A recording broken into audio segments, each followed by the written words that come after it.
Good evening. My name is Jonathan Wynn. I'm the headmaster here at Oak Grove Classical Academy. More importantly, I'm the husband to my beautiful wife of 17 years and a father of 3 children, all of whom attend Oak Grove. My eldest daughter is in 9th grade in our rhetoric school.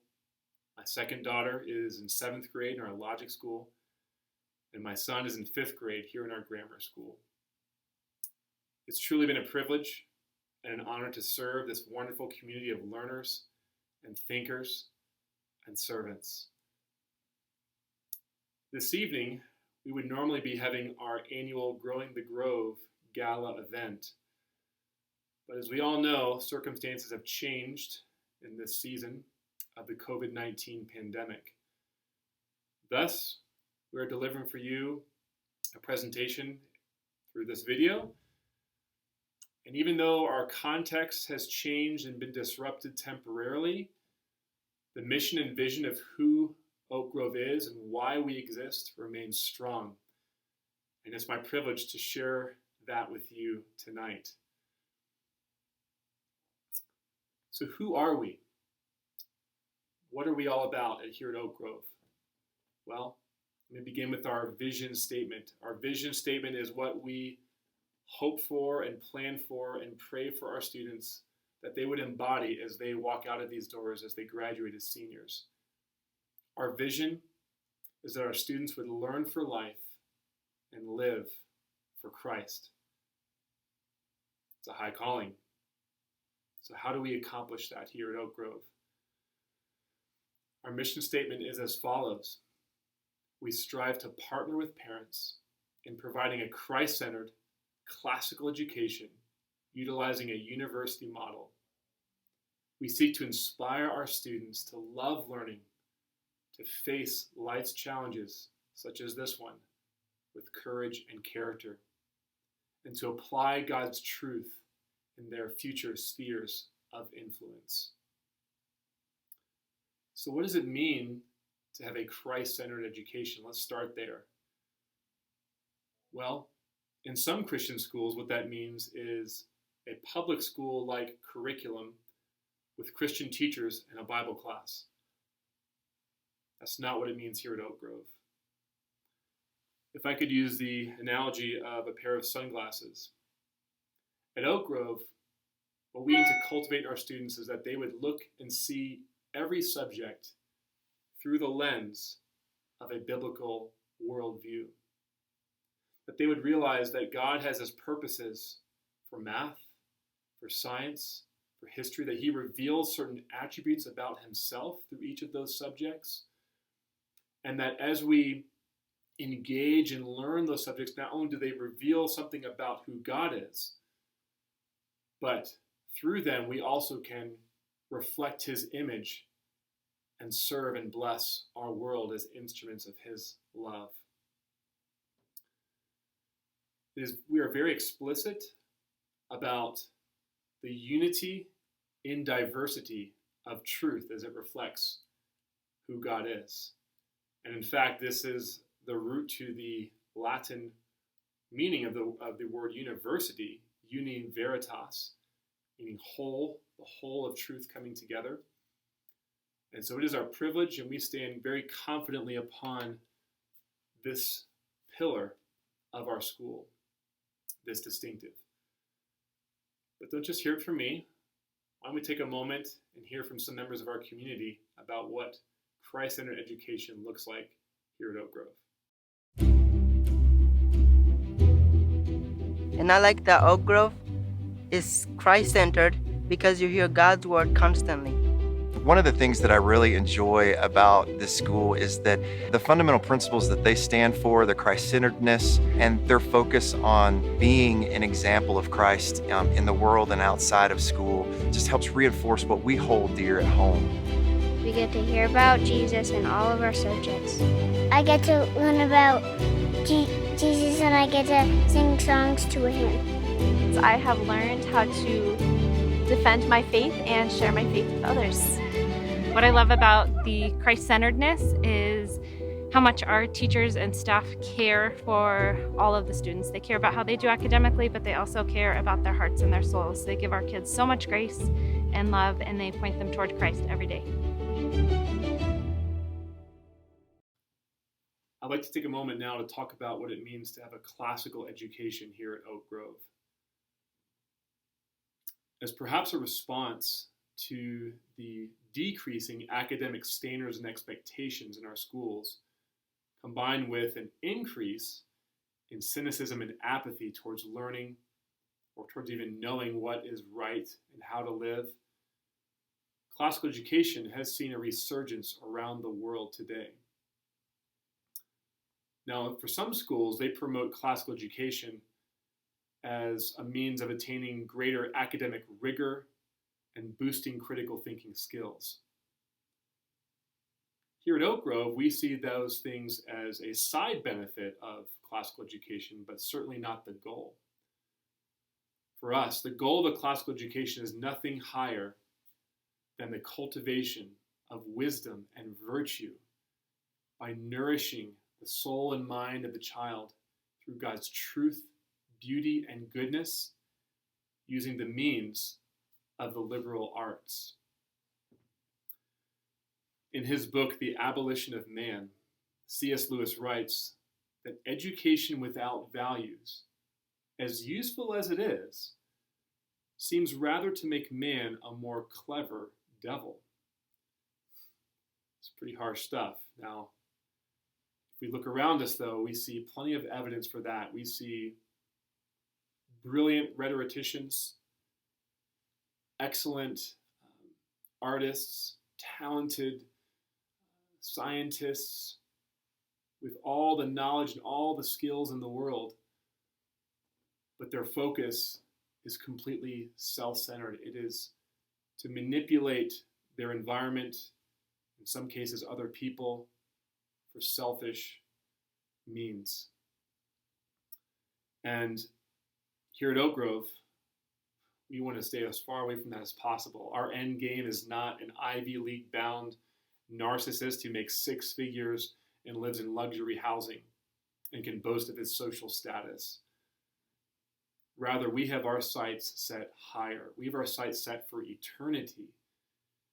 We envision a young man or a young woman who sees themselves as a servant of society. It's a young man or a young woman who is able to discern. They can identify what is true, what is good, and what is beautiful. But not only can they identify it, they also, by God's grace, desire what is good and true and beautiful. But furthermore, not only do they discern and desire those things, they see their skills and their knowledge. They are stewards of their skills and knowledge so that they can, in turn, lead and influence others to discern and desire what is true and what is good and beautiful in whatever sphere of influence God puts them. Now, you've heard from me about what it means to have a classical education. Let's hear now from our Oak Grove community. Classical education is just such a beautiful way to grow our students closer to the Lord, to love to learn, and to love Christ. Our family has really loved the enrichment of our lives through story, getting to enjoy reading again.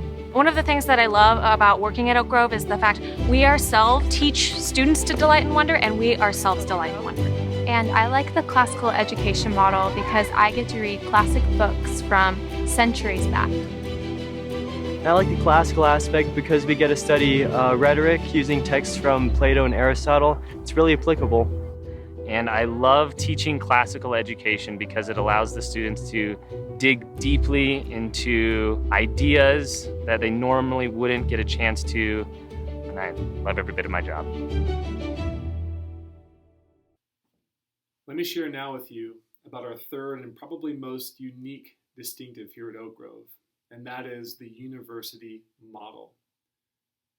In short, the university model is the context that we use to partner with our parents in the education of their children.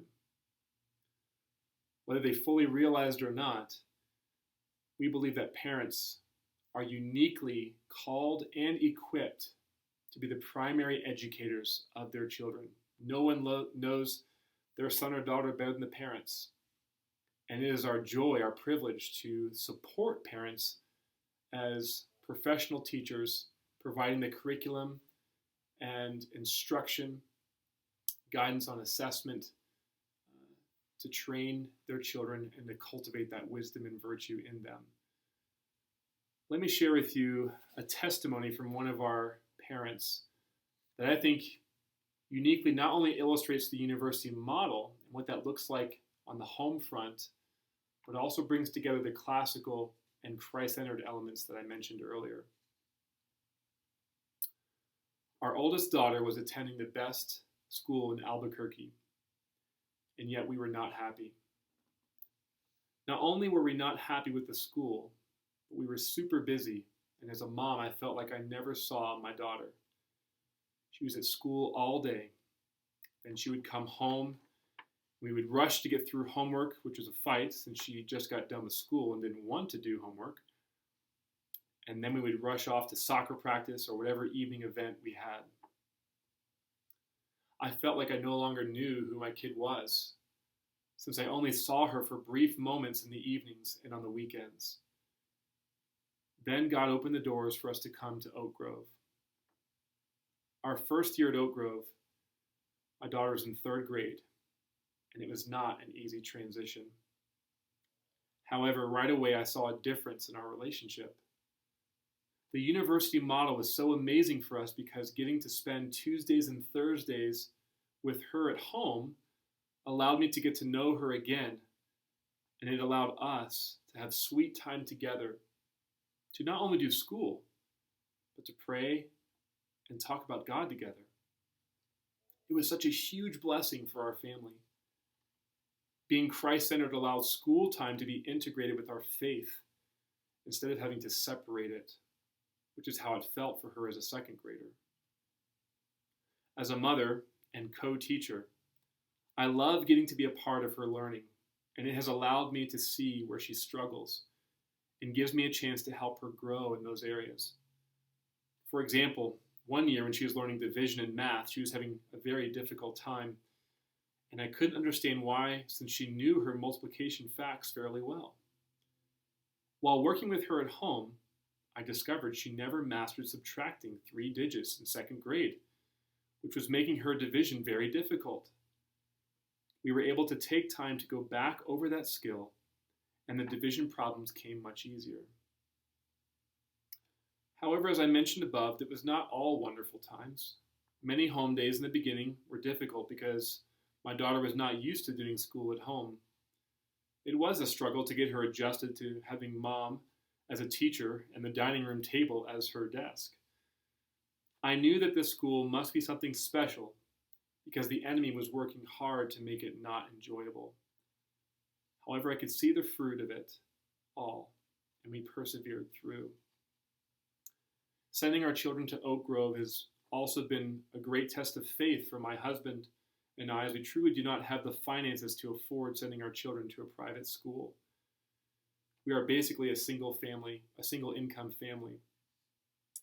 Every year we question whether we will be able to afford it, and every year God is faithful and He provides for us. We truly love this school and have been so blessed as a family by it. Let's now watch a video with further testimonies about what the university model looks like and how it blesses our community. Our home days have been such a blessing to us because I'm able to watch how they're learning. You have a lot more time to put a lot more effort into it, not just rush through it. So we love being able to have the time and the slowness to be able to participate together, and then talk about over the dinner table and throughout the rest of the week. My favorite thing about home day is reading literature with my family. I get to help teach my little brother. I like doing fun experiments in my kitchen. If I have trouble with a problem, my mom could help me with it. And I like home days because I get to learn and at the same time be with my family. And one of my favorite parts of the home day is actually the mealtime conversations. We get to dive into the scripture memory, the catechism, the literature read aloud. The worthwhile soul tending actually happens around the kitchen table. As I hope you can see through this short video, the founders of Oak Grove envisioned a very unique and beautiful model for education. It's a model and a mission and vision that we have been pursuing passionately for the last 12 years as a staff and co-teachers, parents, striving together to cultivate wisdom and virtue in our young men and young women. But not only have we been accomplishing that by God's grace, our mission has also served to strengthen and protect families for generations to come. Of course, the challenges to this model are also very real. There's a reason why we are unique and why we're the only school in Albuquerque to bring these distinctives together and one of few in the United States to bring these distinctives together. The university model specifically requires our parents to make great sacrifices personally and financially, as one parent needs to spend more time at home in order to train and disciple their children. There are trade-offs they have to make. Not only this, but we also operate on a very small budget. We have a very marginal surplus in our budget as a nonprofit, and so we rely almost 100% entirely on tuition assistance to come through generous donors like you and fundraising events such as this one. Let me read for you a testimony, or actually this is more of an appeal that I received this year from one of our families requesting financial assistance. Dear Oak Grove Decision Board, as we near the end of our second year as an Oak Grove family, we would again like to express how thankful we are to be part of this great school. This year has proved to be challenging and enriching in many ways, both for our children as well as ourselves, as we co-teach and journey with them through their studies and ongoing character development. Along with being wholehearted adherents of the classical method, we also believe strongly in the values and principles that are part of the Oak Grove philosophy, such as developing and nurturing the whole man and creating lifelong learners who will apply God's truth in their chosen vocation. As far as financing tuition, this past year has again proved to be quite taxing on our budget. Although we were given a generous amount of financial aid last year, it was still more than we had originally budgeted for. And making ends meet was certainly a challenge.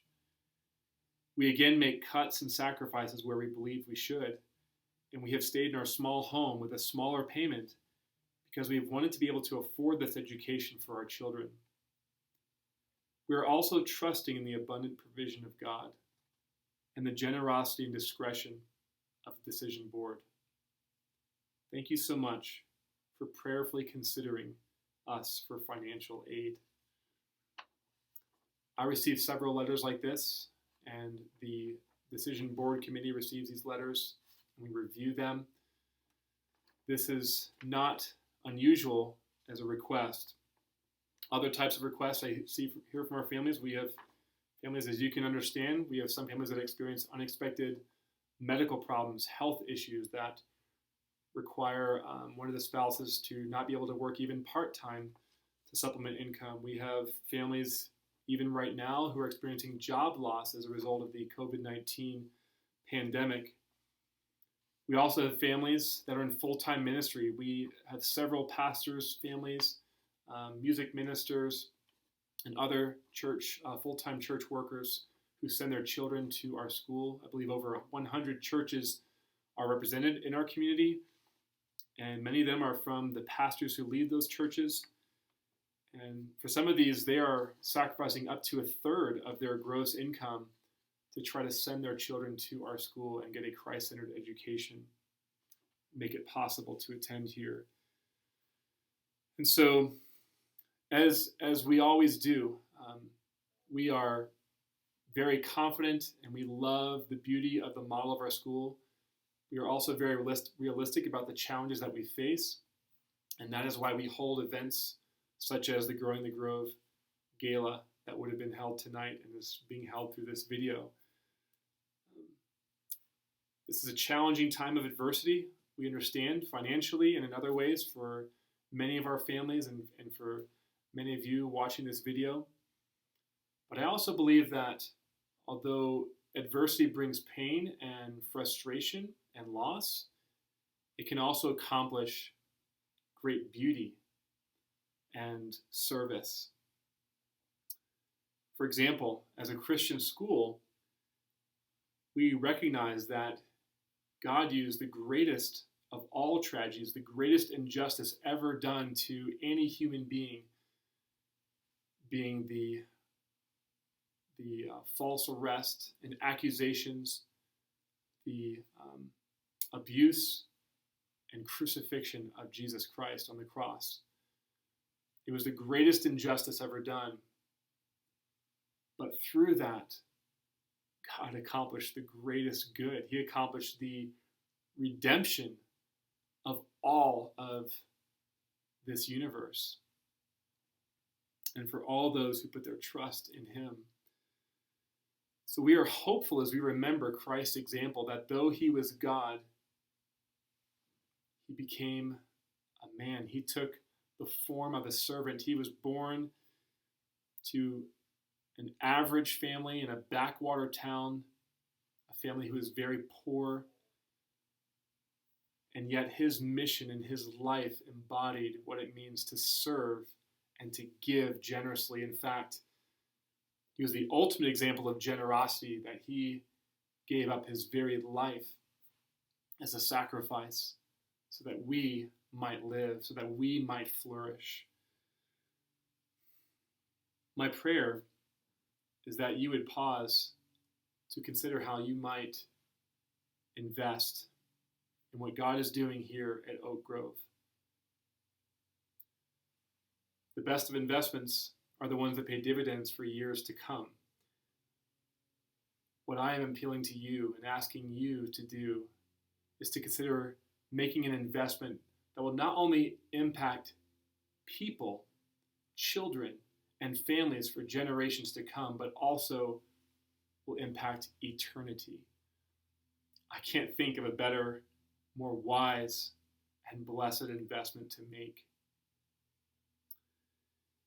If you are willing to give, I'd ask that you would go to our website, www.oakgroveclassical, all one word, oakgroveclassical.com. On that website, you will find a link to give you instructions for how you can give and support our families in need of financial assistance. I appreciate you taking the time to listen to this video and to watch it. And especially I appreciate you considering how you can support and further our mission here at Oak Grove Classical Academy. Thanks so much for your attention. Have a blessed evening.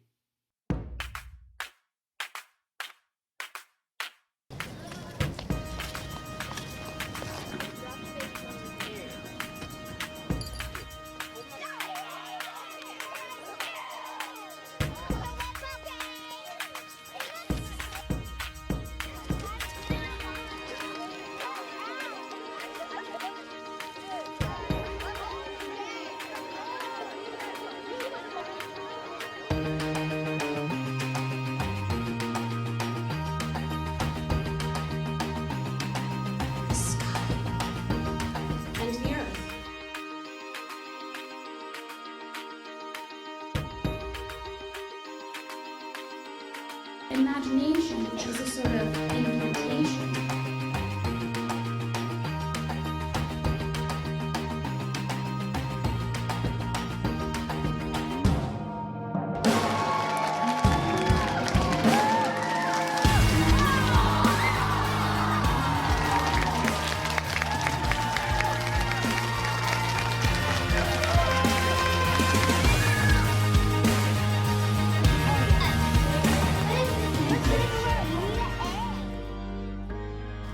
In all of the 9 realms, there was one Sith, Thor's wife, who was more beautiful than any of the other goddesses. fun at this school. Definitely not.